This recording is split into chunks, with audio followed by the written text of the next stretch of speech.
기업에 대해 제대로 알고 투자하고 싶다 하시는 분들은 한국 IR협의 리서치센터와 함께 해주시길 바라겠습니다. 이 연구위원들이 직접 탐방 다녀온 보고서를 이 유튜브 영상을 통해 보다 편하게 보실 수 있는데요. 지금부터 소중한 리포트 같이 보기 시작하겠습니다. 먼저 박선영 연구위원과 함께합니다. 안녕하세요. 안녕하세요. 네, 오늘 이제 셀바이오텍이라는 기업에 대해서 알아볼 텐데 네.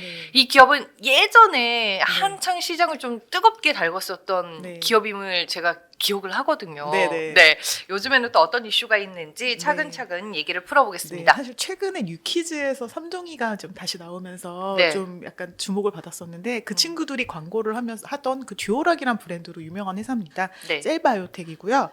저도 국내 프로바이오틱스 국내 수출 1위라는 제목으로 리포트를 적어봤습니다. 네, 회사에 대해서 다시 설명해 드리겠습니다. 네. 네, 셀바이오텍은 1995년 설립된 프로바이오틱스 연구 개발 및 완제품 제조 전문 기업입니다. 한국 최초로 유산균을 국산화하였으며 세계 특허를 받은 유산균 장내 생존성과 안정성을 높인 핵심 기술이 듀얼 코팅 기술을 보유하고 있습니다. 동사는 2004년도에 말씀드렸던 주력 브랜드 듀오락을 국내에서 첫 론칭하면서 성장의 발판을 마련하였으며 2010년부터 해외 시장 진출을 본격화하고 있습니다. 프로바이오틱스의 본고장인 덴마크에서 판매 점유율 2위를 기록하는 등 제품력을 인정을 받고 있고요. 현재 전 세계 56여 개국의 프로바이오틱스 제품을 수출하고 있습니다. 최근에는 바이오 공학 기술을 이용한 바이오 신약 개발 산업으로도 사업을 확장하고 있는 상황입니다. 동사는 2023년 연결 매출액 538억 원 기준으로 사업 부문별로 매출 비중을 살펴보면 원말이 9.6%, 완제품이 90.4%로 구성되고 있고요. 지역별 판매 비중은 국내가 51.8%, 유럽이 29.6%, 기타 18.6%로 수출 비중이 건기식 회사들 중에 굉장히 높은 편이라고 보실 수 있을 것 같습니다. 6월 말 기준으로 동사의 최대 주주는 정명준 대표이사로 대표이사를 포함한 특수관계인 지분율은 25.09%, 그리고 특이하게 자사주를 27.19% 보유하고 있는 기업입니다. 네, 프로바이오틱스 국내 수출 1위 기업 몰랐던 사실인데 이제 연구위원님을 통해서 이제 알게 된 것 같고 프로바이오틱스 하면은 면역력 증진에 도움을 줄 뿐만 아니라 이제 장 건강을 지켜주는 대표적인 건강기능식품으로 유명하잖아요. 네. 최근에 이쪽 시장의 동향이나 뭐 산업에 대한 동향은 좀 어때요? 네, 사실 이제 건기식 시장을 과거부터 살펴보면 우리나라 같은 경우는 홍삼이 워낙 큰 범위를 차지하고 있었고 그 다음에 이제 2등, 3등들이 좀 되게 이렇게 왔다 갔다 뭐 비타민이라든지 뭐 오메가 이런 게 왔다 갔다 했었었는데 최근에 프로바이오틱스가 굉장히 성장을 하면서 거의 한 3위권 정도의 시장을 형성을 하고 있습니다. 식약처 자료에 따르면 2023년 국내 프로바이오틱스 시장 규모는 7,582억 원 정도로 2019년부터 연평균 7.9%의 높은 성장을 유지해왔는데요. 뭐 아시다시피 사실 아까 말씀하셨지만 코로나를 겪으면서 면역력에 대한 관심이 높아지면서 시장이 크게 성장을 하였습니다. 근데 그 중에서도 좀 대표적인 게 종근당 건강이 이제 출시를 했던 유산균 브랜드 락토핏인데요. 굉장히 센 마케팅을 진행을 해왔습니다. 이걸 바탕으로 프로바이오틱스 시장을 좀 선도해서 키웠다고 볼 수가 있고요. 실제 그래서 락토핏 같은 경우가 2016년에 매출액이 811억 원에서 2021년에는 6,155억 원으로 거의 한 5년 만에 한 8배 정도 매출을 키운 그런 브랜드라고 보시면 될 것 같습니다. 국내 프로바이오틱스 시장은 뭐 종근당뿐만이 아니라 업계의 다양한 프로모션 및 각종 마케팅을 바탕으로 내수 중심으로 크게 성장을 하였습니다. 다만 2021년도에 내수 매출액이 7,309억 원을 정점을 찍은 뒤에 최근 2년 동안에는 2년 연속 역성장을 하고 있는 상황입니다.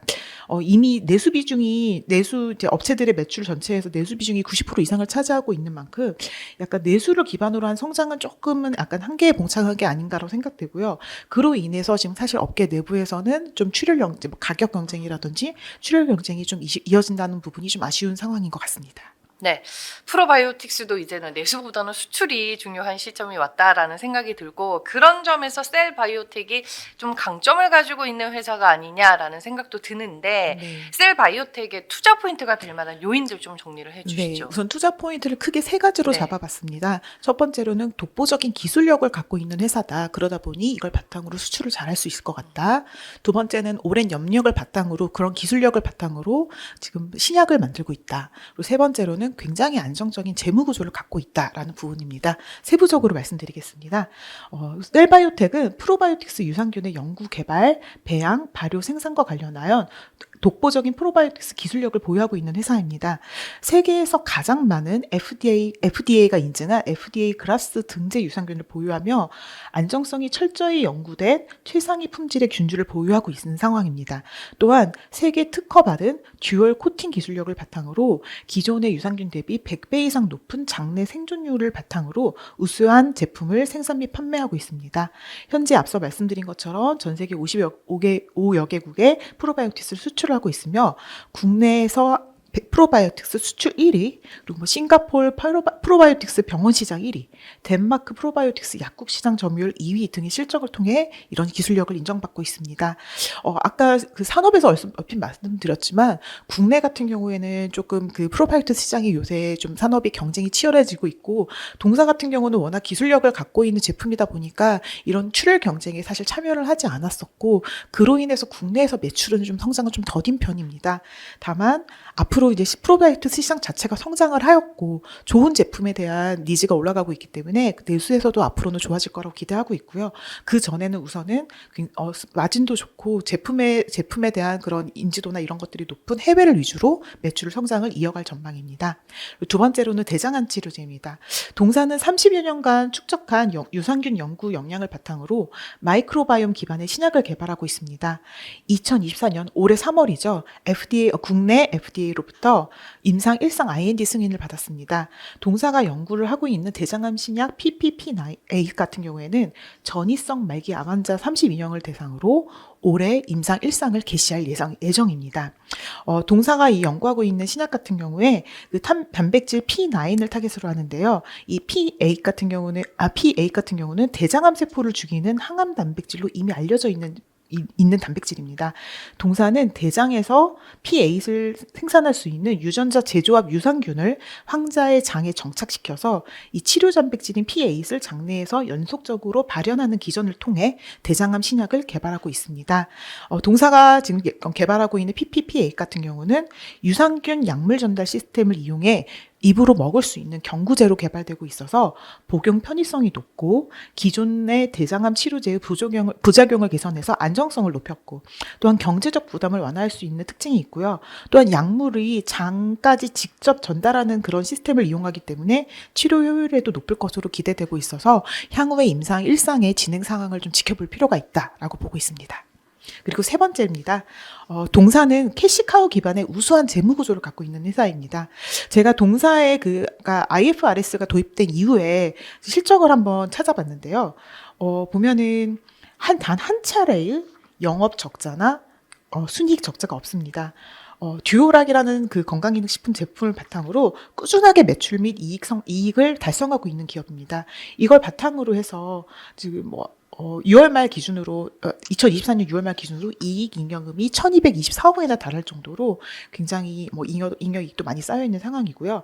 또한 안정적인 캐시카우를 기반으로 한 이런 우수한 재무 구조뿐만이 아니라 약 700억 원 규모의 현금성 자산을 보유하고 있고요.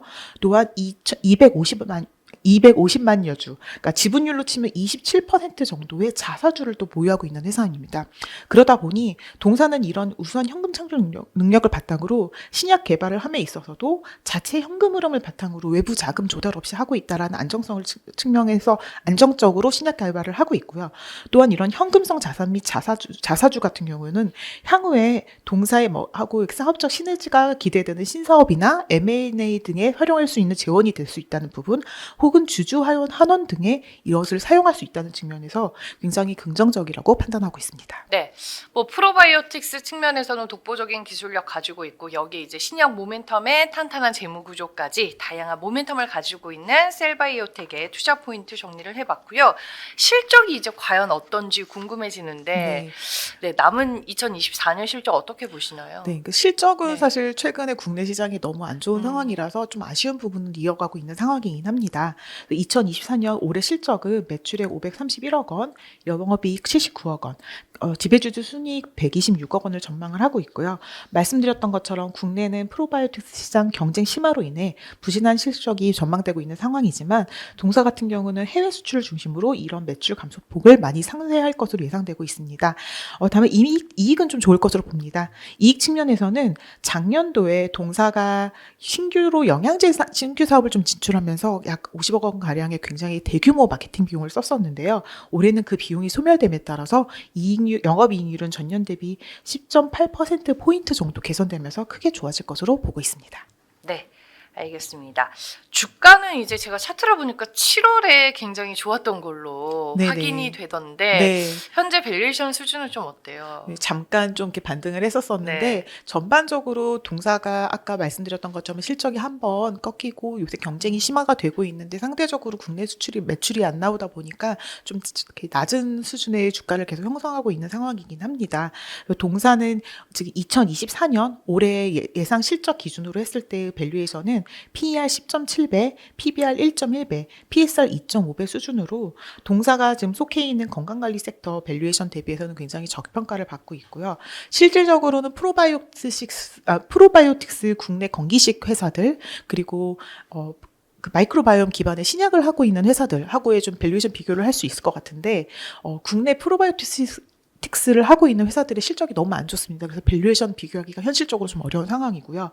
신약 개발 기업 같은 경우들은 보시면 사실 실적이 없고 거의 계속해서 영업 적자인 회사다 보니까 그냥 회사의 기업 가치를 시가총액으로 볼 수밖에 없는데 동사보다는 약간 낮은 수준을 형성하고 있지만 동사 같은 경우에는 안정적인 캐시카우를 보유하고 있는 회사고 자체 자금으로 신약을 개발하고 있는 회사라는 측면에서 이런 회사들보다 훨씬 더 안정성이 높다고 보고 있습니다. 그래서 현재 지금 갖고 있는 현금성 자산이나 자사주, 현금 창출 능력, 신약 개발의 미래 가치 등을 감안했을 때는 굉장히 좀 저평가 구간이 아닌가라고 판단하고 있습니다. 네. 마지막으로 우리가 투자할 때 참고할 만한 리스크 요인은 뭐가 있을까요? 네, 사실 실적이나 이런 걸 말씀드려서 앞서 말씀드린 부분이긴 합니다. 네. 리스크라기보다는 좀 아쉬운 요인인 것 같습니다. 동사의 최근 10년간 실적을 보면 실적을 차트를 보시면 이렇거든요.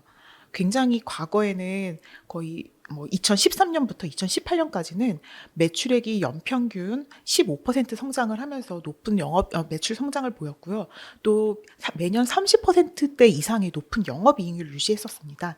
근데 2019년도에 매출액이 급감하고 그 이후로는 영업이익률도 10%대 초중반 정도 수준으로 좀 과거 대비 매출 및 이익의 레벨이 낮아졌다는 점, 이건 굉장히 아쉬운 요인이거든요. 근데 이제 이 낮아졌던 요인 같은 경우가 아메이 같은 좀 주요 거래선이 이탈하면서 한 번에 좀 이렇게 빠졌었던 것 같아요. 그게 지금 아직도 저성장으로 이어가고 있다라는 부분은 좀 확실히 아쉬운 요인인 것 같습니다.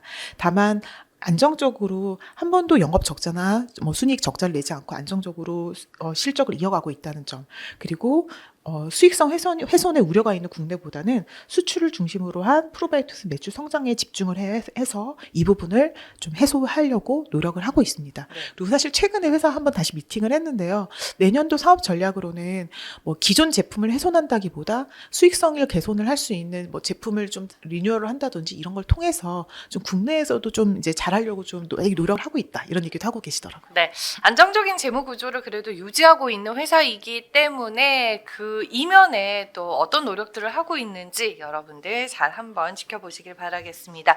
프로바이오틱스 국내 수출 1위 기업 셀바이오텍에 대해서 저희가 알아봤고요. 지금까지 박선영 연구위원과 함께했습니다. 고맙습니다. 감사합니다.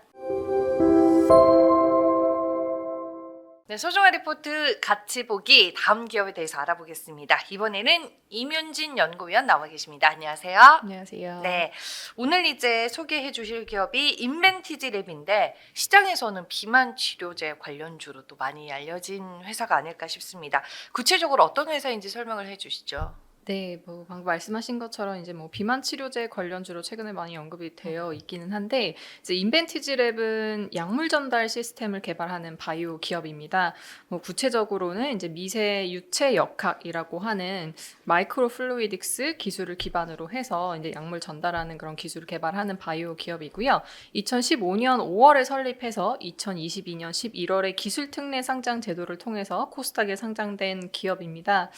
이 회사 같은 경우에는 이제 앞서 말씀드린 미세 유체 역학 기술을 기반으로 이제 뭐 드러그 플루이딕이라고 하는 자체 플랫폼 기술 그리고 이제 진 플루이딕이라고 하는 기술을 개발을 한 그런 기업이고요. 뭐 구체적으로는 좀 뒤에서 좀 더 설명드릴 수 있도록 하겠습니다. 네, 인벤티지랩이라는 회사에 대해서 이제 먼저 저희가 간략하게 알아봤고요. 이제 속해 있는 뭐 시장과 더불어서 인벤티지랩의 자체 기술이 적용되는 주요 파이프라인이 타겟으로 하고 있는 시장은 어떤 시장인지에 대해서도 좀 알아봐야 될 것 같아요. 네, 이제 방금 말씀드린 이제 IBL 드러그 플루이딕 그리고 이제 진 플루이딕 이렇게 이제 두 개의 기술이 이제 대표 기술인데요. 이제 드러그 플루이딕 같은 경우에는 장기 지속형 주사제 개발을 할 수 있는 그런 기반 기술이라고 보시면 될 것 같습니다. 장기 지속형 주사제라고 하면 이제 약물이 근육에서 혈액으로 천천히 방출될 수 있도록 만들어진 제형이고요. 한 달에서 6개월에 한 번 정도 주사를 통해서 이 기간에 걸쳐 치료 효과가 일정하게 유지되는 그런 제형을 의미를 합니다. 그래서 혈액 내 약물 농도를 일정하게 유지를 함으로써 이제 생체 이용률을 높이고 또한 이제 투약 용량을 낮출 수 있는 그런 효과가 있고요. 뭐 매일 복용해야 되는 그런 경구제 대비해서는 이제 투약 횟수를 현저하게 줄일 수 있기 때문에 환자들한테는 투약 편의성을 높이고 또 이제 치료 수능도 또한 향상시킨다는 그런 장점이 있습니다. 그래서 이런 장기 지속형 주사제는 대체적으로 이제 지질, 그러니까 리피드라고 하는 이제 어떤 그 뭐 지질 형태 그리고 크리스탈, 고분자 등을 이용을 해서 미립구라고 하는 마이크로 스피어 형태로 이제 제조하는 것이 이제 대부분 현재 나와 있는 기술이라고 보시면 될 것 같고요. 뭐 주요 현재 이런 기술을 보유하고 있는 기업들로는 대표적으로 미국의 알키메스 그리고 또 저희 스웨덴의 카무루스 등 이런 기업들이 있습니다. 뭐 구체적인 내용은 저희 이제 자료 참고하시면 좋을 것 같고요. 이런 장기 지속형 주사제를 개발을 하는 혹은 이제 개발하는 데 있어서 가장 기본적으로 요구되는 기술은 제조 기술입니다. 대표적으로 저희가 이제 뭐 향후에 좀 기술이 적용되기를 좀 기대하는 분야는 주로 이제 펩타이드나 단백질 의약품 쪽으로 좀 확대되길 기대하고 있는데요. 이런 쪽에서 가장 많이 사용되고 있는 제조 기술은 이중 에멀전 용매 증발법 그리고 고분자 상분리법, 뭐 분무 건조법 등이 있습니다. 이런 유사한 기술을 개발을 하고 있는 것이 이제 인벤티지랩이다라고 보시면 될 것 같고요. 주요 이런 기술들에 대한 구체적인 설명 역시 저희 이제 뭐 발간된 자료 참고하시면 좋을 것 같습니다. 자료는 저희 12페이지 참고하시면 좋을 것 같고요. 이런 제조 기술이 중요한 이유에 대해서 좀 더 설명을 드릴 수 있도록 하겠습니다. 일단 뭐 펩타이드나 단백질 의약품 같은 경우에는 기본적으로 분자량이 크고 좀 불안정하기 때문에 체내에서 금방 이제 뭐 분해가 될 수 있는 그런 이제 단점이 있습니다. 그렇기 때문에 생체 내에서 반감기가 굉장히 짧고 생체 이용률이 낮기 때문에 반복적으로 주사를 해야 하는 그런 이제 단점이 있는데요.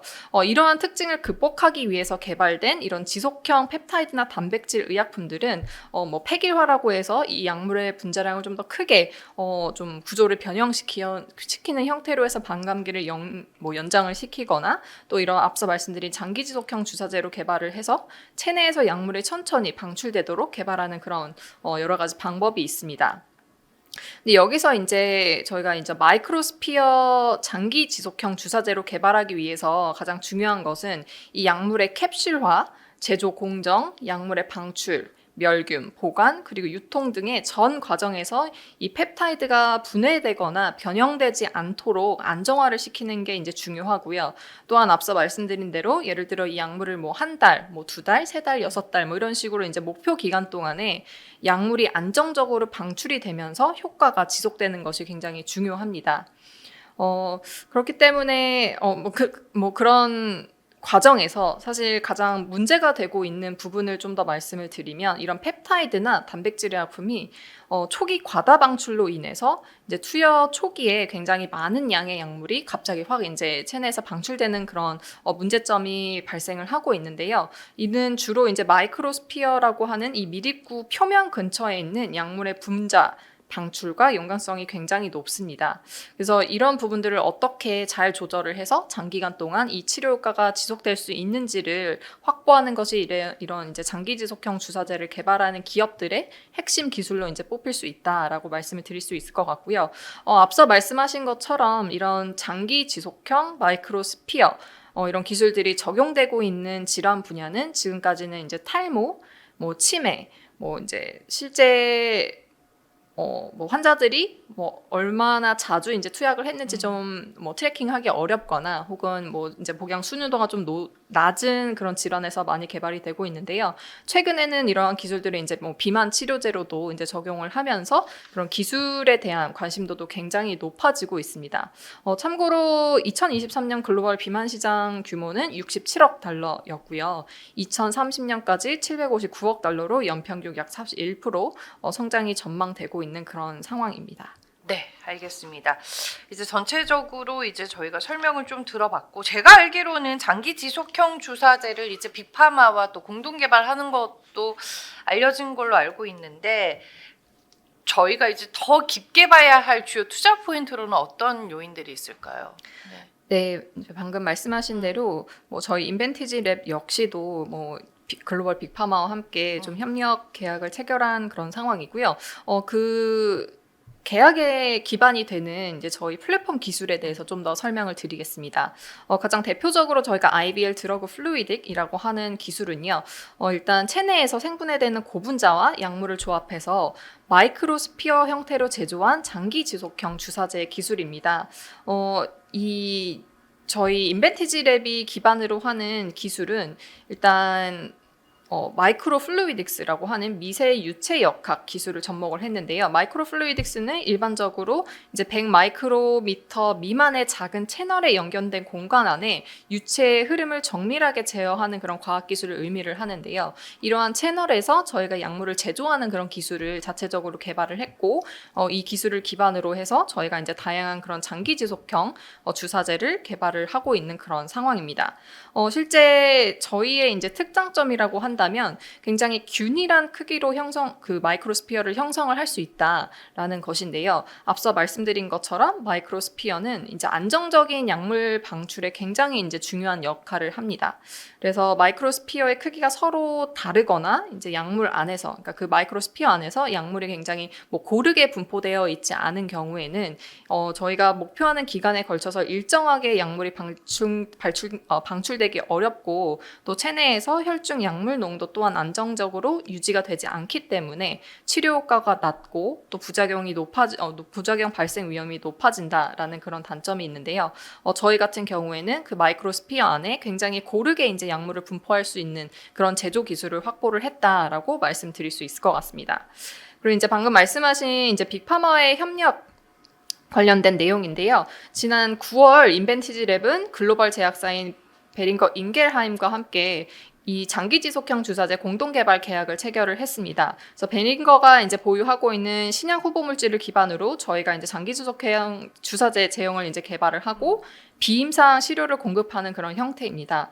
사실 이제 저희가 타겟 질환은 공시나 혹은 뉴스를 통해서 이제 언급이 된 것은 아니지만 최근에 이제 여러 글로벌 비만 치료제 제약사들이 국내 기업들과 이제 협력 논의를 하고 있다. 그리고 이제 이런 뉴스들이 계속해서 이제 나오고 있는 만큼 저희 역시도 이제 베링거의 타겟 저희 기술을 접목한 그런 질환 분야가 비만이지 않을까라고 이제 현재는 추정이 되고 있는 그런 상황입니다.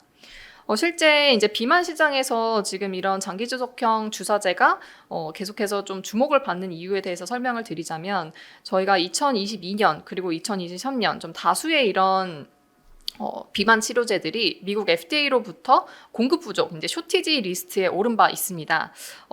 실제 이제 비만 치료제 수요가 굉장히 높아지고 있는 것을 이제 모두가 알고 있는 그런 상황인데요. 이런 약물 공급 부족 현상이 이어지면서 저희가 약물뿐만 아니라 약물에 필요한 그 약물을 충전하는 이제 카트리지나 이제 오토 인젝터 이런 이제 기기들 역시도 부품 역시도 부족 현상이 이어지고 있는 그런 상황인데요. 실제 장기 지속형 주사제로 이런 약물들을 개발을 한다면 저희가 투약 주기를 늘릴 수 있기 때문에 그래서 간단히 말씀드리면 뭐 하루에 한 번 투여하는 것을 일주일에 한 번 혹은 뭐 한 달에 한 번, 뭐 두 달에 한 번 이런 식으로 이제 좀 늘릴 수 있기 때문에 약물뿐만 아니라 이런 이제 카트리지나 오토 인젝터 등의 소모품 공급 부족 현상 역시도 같이 완화할 수 있을 거다라고 이제 기대를 하고 있는 상황이고요.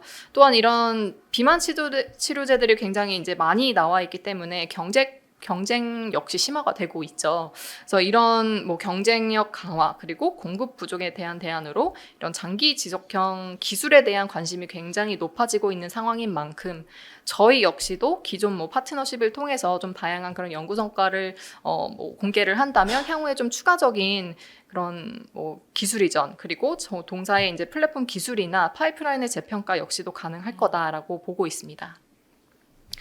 이어서 이제 IVL 진 플루이딕이라는 이제 기술에 대해서 좀 간단히 설명드리겠습니다.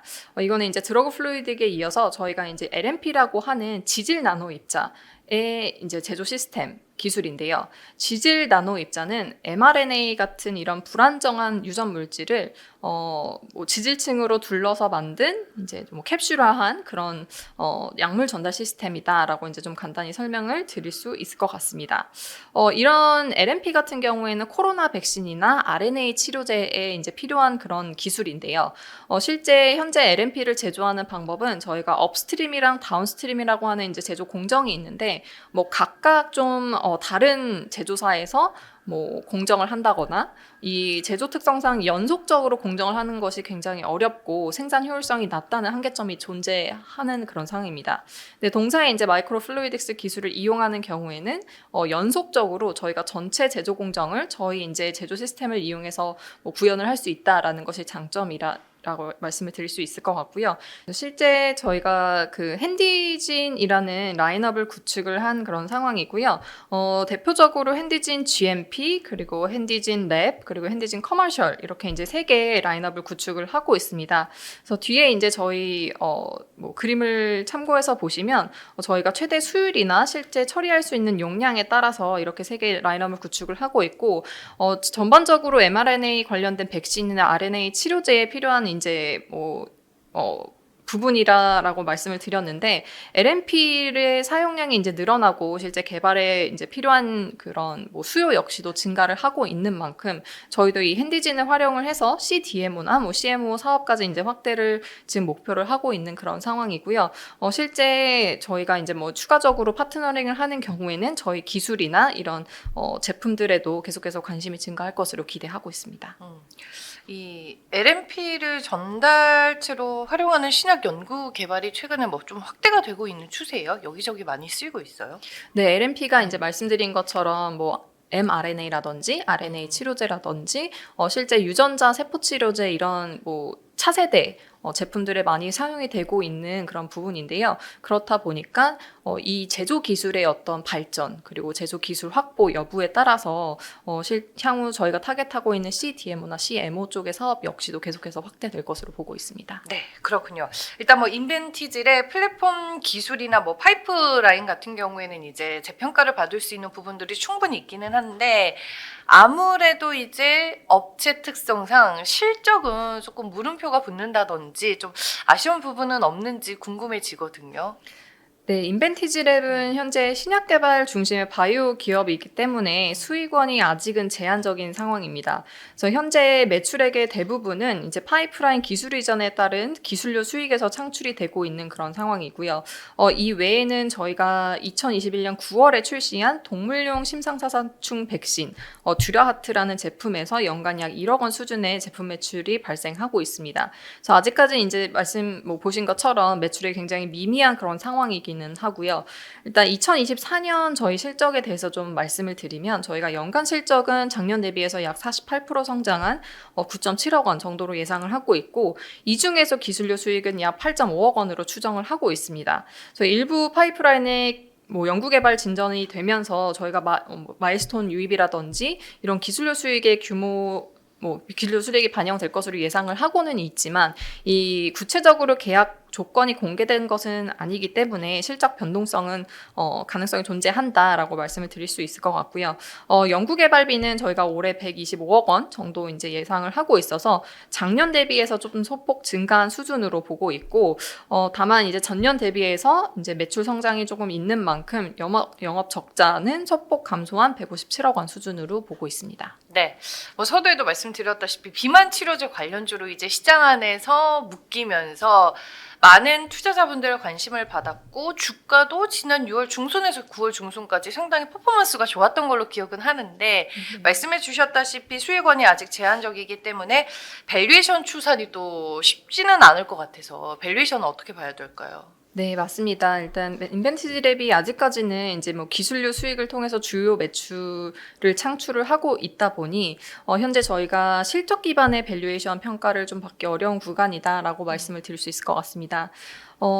다만 이제 앞서 말씀드린 대로 저희가 9월에는 글로벌 제약사 베링거 인겔하임과 이제 공동 개발 계약을 체결을 한 바 있었고요.